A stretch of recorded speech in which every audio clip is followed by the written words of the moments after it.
Hello and congratulations on the purchase of your Rockwood Signature 8335 SB.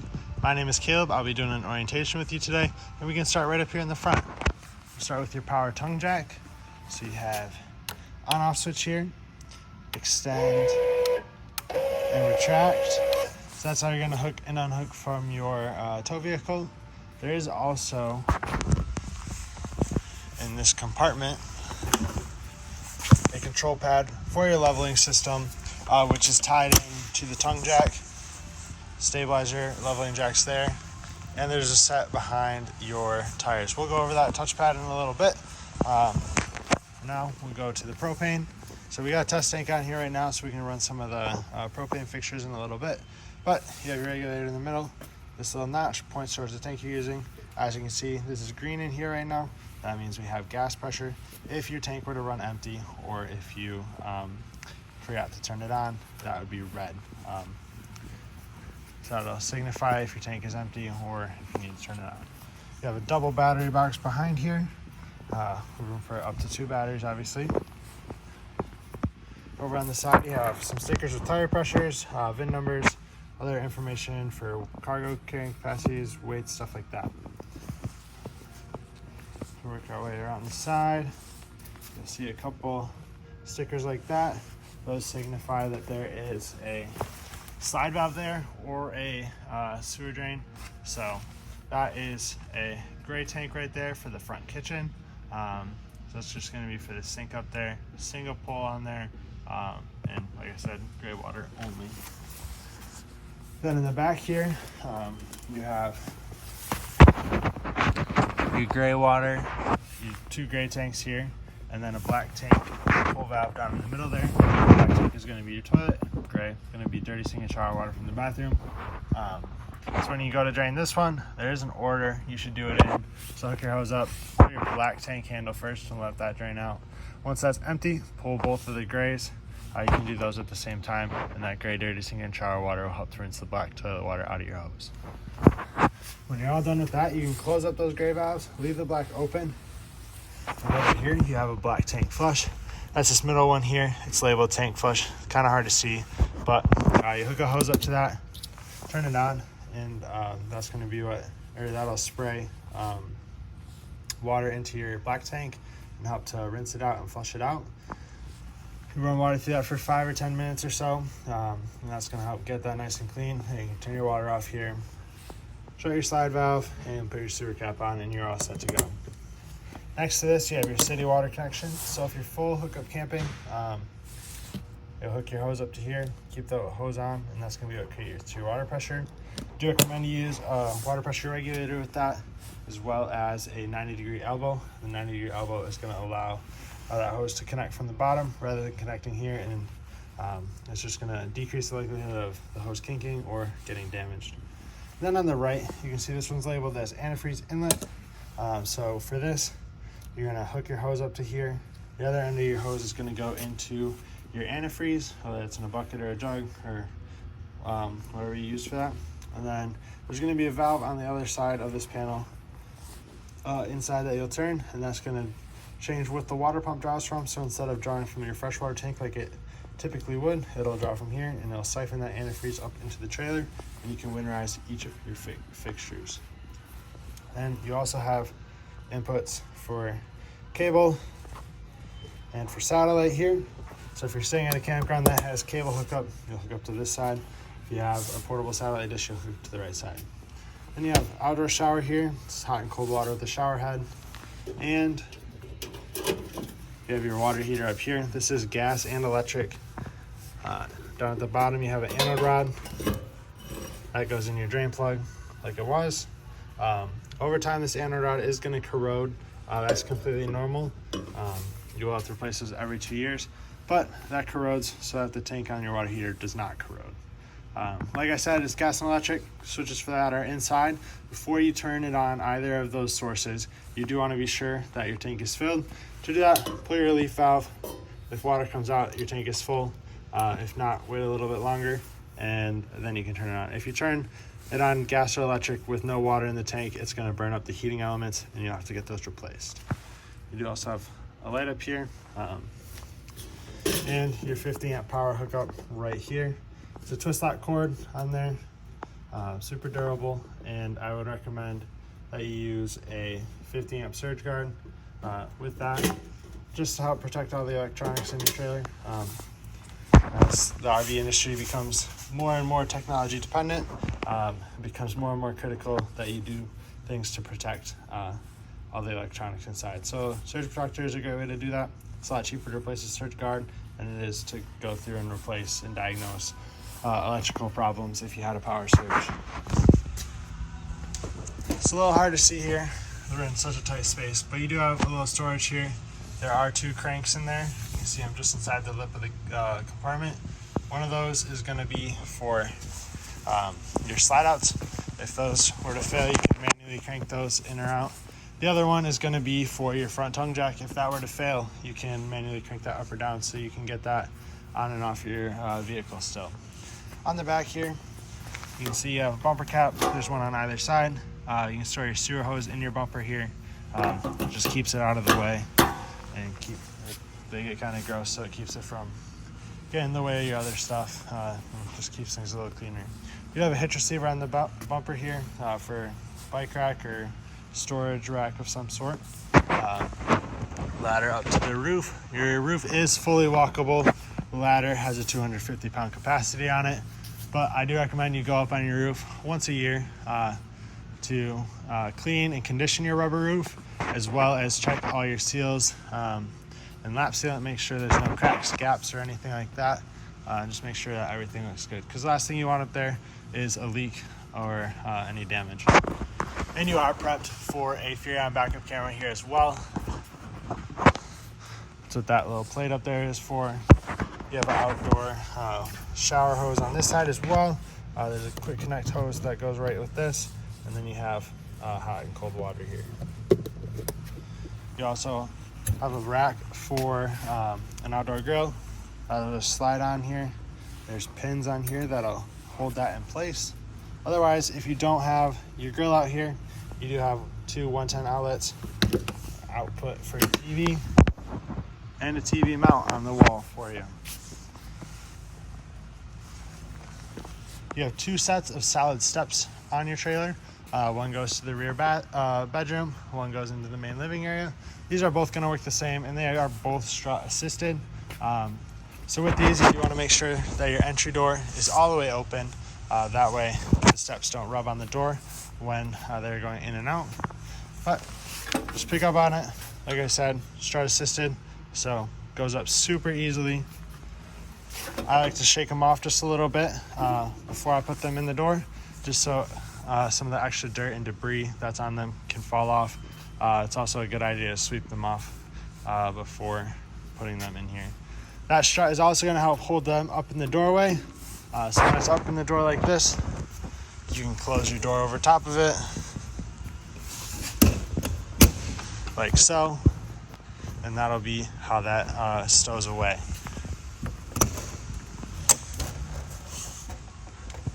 You can see that there's tabs on the back side on both sides. Those are so you can adjust the legs. You can also just pull on them to extend them, but to retract them, you will need to use that tab. When you first take these out, you want to close your entry door very slowly. Make sure that there's a gap between the top of your steps and the bottom of your door. If there's not a gap there, your door's going to hit on the steps and it's going to damage and bend that right there.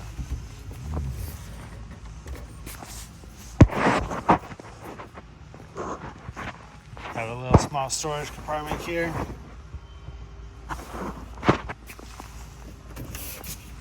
Compartment doors are all held up by magnets on the side, and they all have slam latches. You can see your power awning up here as well. It does have solid cover over top of it that when you roll it out, you'll be able to see that, and awning cradle in the middle to give it a little added support. You have 2 outdoor speakers here, amber light. This is where your freshwater tank fill is. You just stick your hose in here, turn it on, and you can check the levels of your tank inside on your monitor panel. Then once you're done filling it, you turn your water pump on, and that creates your water pressure for you. You see here, label for a freshwater drain. That's what that white pull handle there is for. So just pull that, that's gonna drain it out. Push it in to close it. You have another little rail here for that mount in the back. You can put that mount up here as well for your grill. There's an LP quick connect right here. So you just hook your gas tail right up to that, and you have gas readily available out here. This is your furnace exhaust vent. It does blow out hot air, so you want to be sure you don't block it or touch it or put anything in front of it that could melt or burn. We'll open up this cabinet here. This connects to the cabinetry underneath your kitchen. So you can see this is the bottom of your sink right there. It's a little difficult to see actually, but then you can see you have some drains in here. Your inverter is located up here. That'll allow you to run some different things off of your batteries instead of requiring 110, so it converts 12 volt to 110. It's pretty handy to have. Your power for that is right here. Once this green LED is on, that turns the inverter on. Just push that button. Here's that leveling system I mentioned earlier. Before we take a look at that, we do have instructions for that right here. If we take a look at it, power up in the top right, then you have on the left up and down arrows that you can go through a menu. So you have an auto hitch height. So with the auto hitch height feature, it's going to remember the height you were at before you hit auto level. So generally that's going to be roughly the height you were at when you take it off of your tow vehicle. With this system, you do want to get it after you unhook from it. You do want to roughly get it level, just eyeball it, and then that'll make it easier for this to do this leveling system thing. Then click down through this. Hope if I go the right way. There's manual mode. You hit enter. You can manually run your jacks up and down. So that would be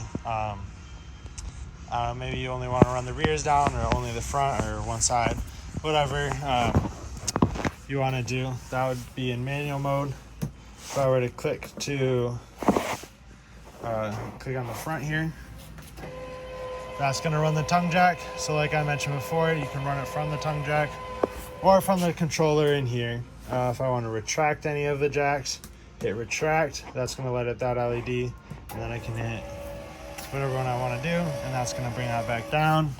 Same thing with all these ones, your left and right side and your rear jacks. And then here's your button for auto level.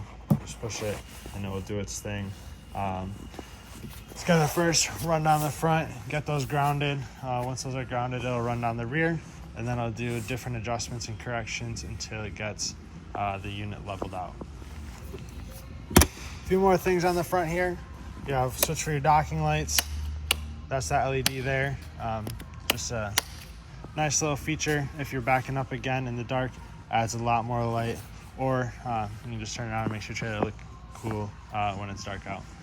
And then down here you have your hookup for a portable solar panel. If you have a portable solar panel hooked up there, it's going to trickle charge your batteries. Really great for boondocking, or if you're in a spot that you don't have shore power hookup, because that'll keep your batteries charged while you run things off of the 12 volt system and while you run your inverter. So that way it'll give you a lot longer stay for that if you're running off of just your battery. But we can take a step inside here. Right inside our door is going to be the main control panel. On the left, you have your monitor panel, so you can check the levels of your fresh tank, battery, black, gray 1, 2, and your galley, which is the which is that separate tank up here for the front kitchen. You have a Wi-Fi booster on here, so that's what that switch is going to do. Flip it up, that'll boost Wi-Fi if you're staying at a campground that has or that offers Wi-Fi. Yeah, so just here for the water heater. So water heater on electric, water heater on gas. For electric, you do need to have 110 power hookup. For gas, you need your propane turned on. And the water pump on off there. And tank heater switch. That's for heating pads on your holding tanks, which is a 12 volt system as well. Just flip that on, and that'll keep your tanks from freezing if you're late season camping. 2 switches for your slide outs here. That's gonna do your slide here and in the bedroom. They're out right now, obviously. If we hold down in, it's gonna bring it in. When you're bringing them in and out, you do want to just be sure, especially with all the cabinetry and drawers up front, that everything's clear of the slide out so nothing gets damaged. We just hold the switch down like this and watch it come in. It's going to make a little clicking sound once it's fully in. It'll make that same sound when it retracts. Yeah, clicking sound, there we go. And we'll extend it back out here. So hold down out.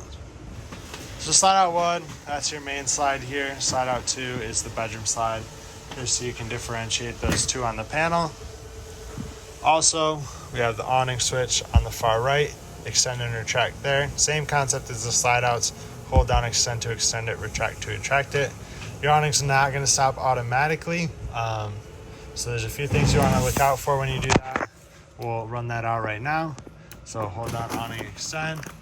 That's gonna start to come out. You see that first piece to unroll and it's got kind of the grooves in it is your awning cover. That's gonna hang down a little bit just because it's heavier, because metal, but as you can see, the rest of the awning fabric rolls out from there. So what we're looking for is the bare awning tube. We're also looking for that valance to drop down, which the valance is the extra fabric there. So that's gonna be your indicator that it's fully extended. Once you see that, take your finger off the button, and that's where it'll stop at. Both of your awning arms are adjustable, so you can adjust the pitch. Just pull down and it's gonna bend at that elbow there. That way you can adjust it so water goes off one way or the other. You just wanna be sure that you straighten those back out before you close your awning. That way it goes in evenly. And to retract it, just hold down, retract. It's pretty straightforward there. We have some light switches here. As you can see, they're not actually changing position, they're just a rocker switch. And then this one is an actual back and forth switch. Up above that, you have the controller for your solar panels, which are mounted to the roof. So you can have solar panels on the roof and additionally have that portable solar panel if you wanted to. This is preset for the solar panels and the batteries you have. So all it really does here is shows your battery voltage. If you see that start to get low, that is when you'll need to go make sure your batteries are staying charged. Down here is your breakers and your fuses. Everything is labeled for you here. If a fuse goes out, there will be an LED that lights up next to it, and you'll be able to see that LED through the window here. We can work our way into the unit. We have entertainment center here, TV, has a little space behind it. Lift up on that locking mechanism and open up. And you can see all your connections back here as well. Right there with that green light, that's your antenna booster. With that green light on, your antenna off, with the button next to it, that will allow you to get channels on your cable or satellite if you have that hooked up. If the antenna is on while you have cable and satellite hooked up, you're not going to get channels on cable or satellite. So you need this off if you have that hooked up. Also, while we're back here, I'll show you this real quick. You can see this outlet here is labeled as inverter circuit. There are going to be a couple outlets that look like that throughout the unit. Those are ones that are powered by the inverter.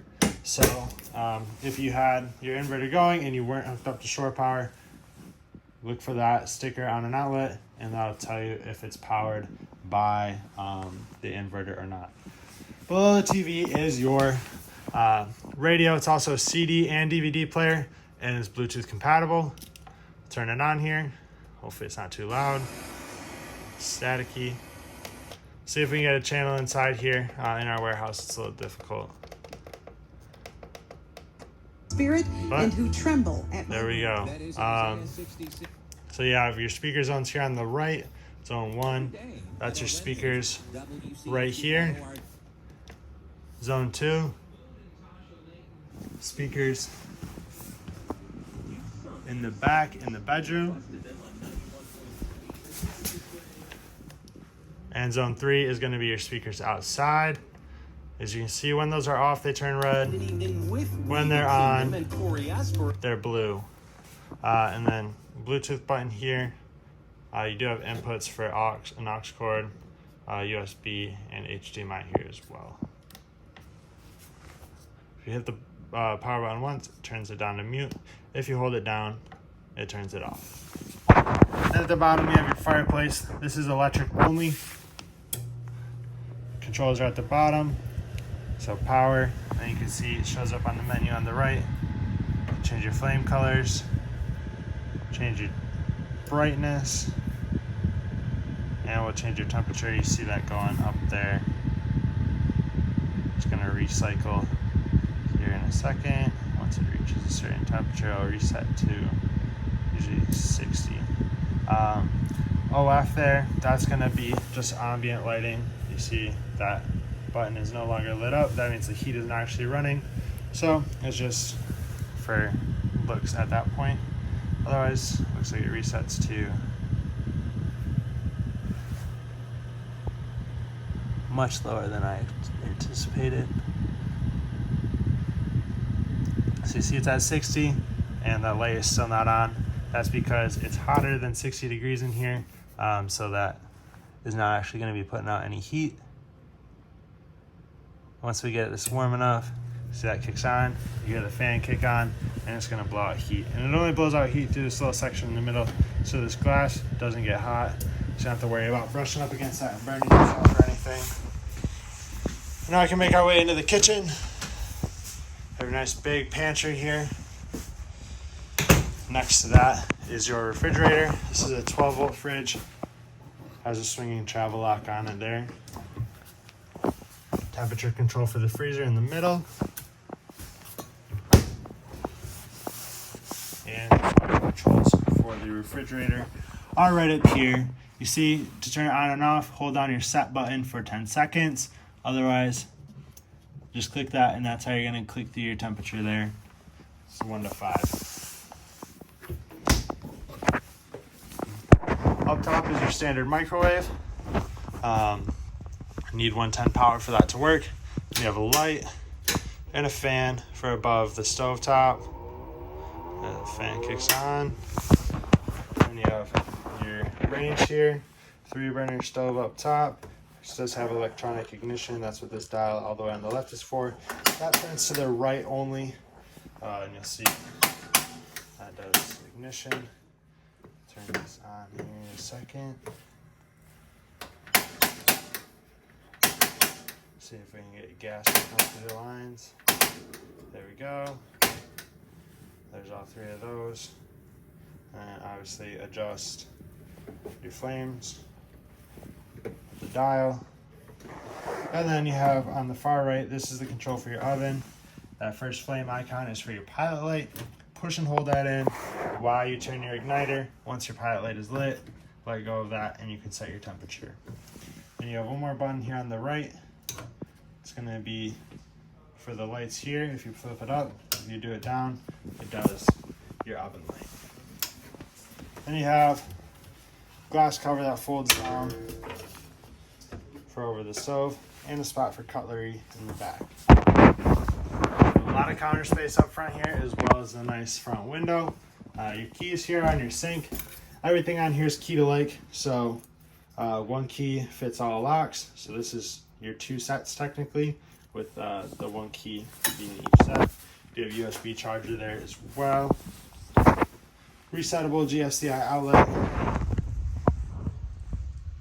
And then down here at the bottom, we have your carbon monoxide detector. You see that green light is on there? That will draw off your battery ever so slightly.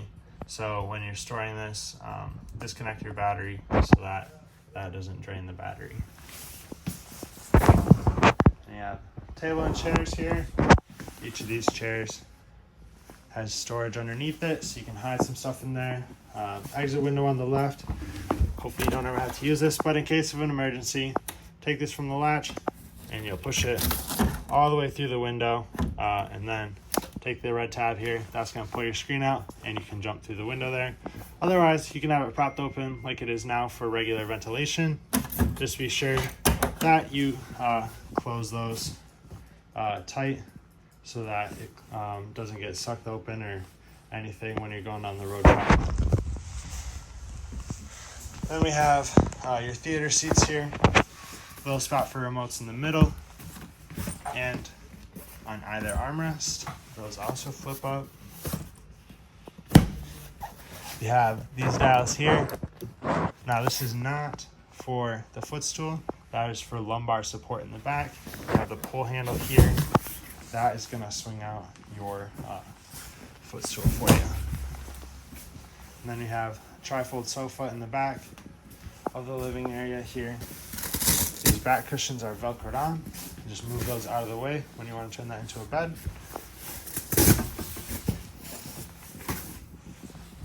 And then you'll pick up in the middle here, pick up and pull out towards you. These legs will start to come down, push them out all the way, just like that. Lay it down flat, and then you can lay down the back piece as well. To put it back into a couch, do everything in reverse order. You can see that there's a little storage there as well.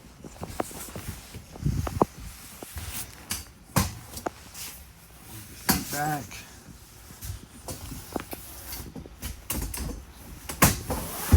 There we go. Now put the back cushions back there.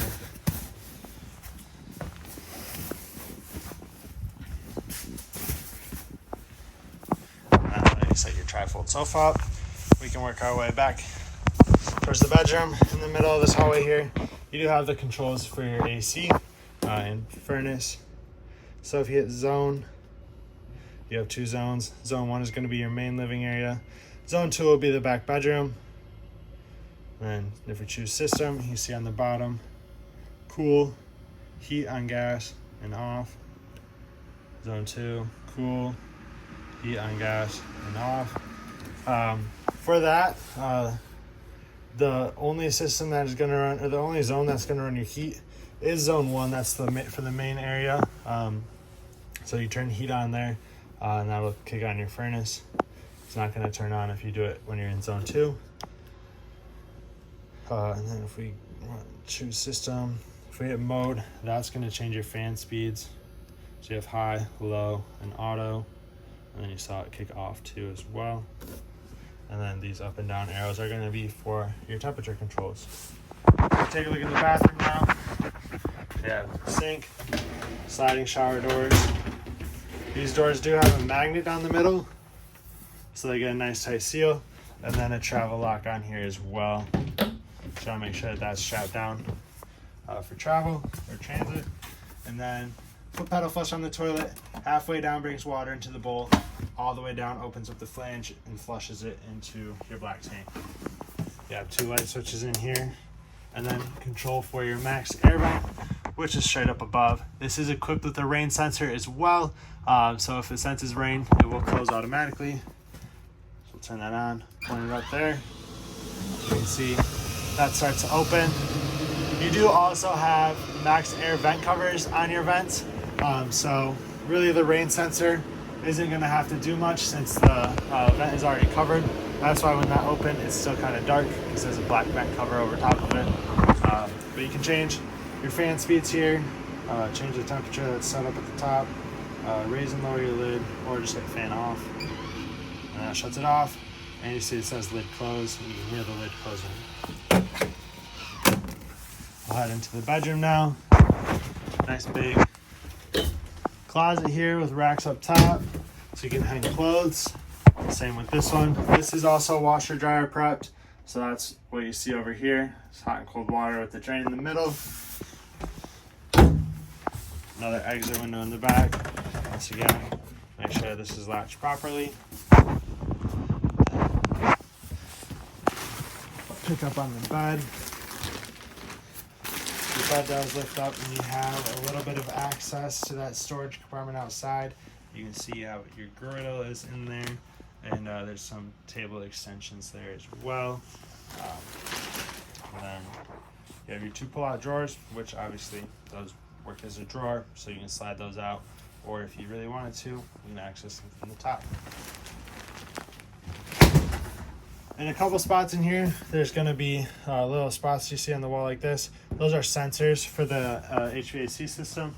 Those sense the temperature of the zone and send that to the thermostat, so it knows when it's on auto, when to shut that off, and when to turn it back on.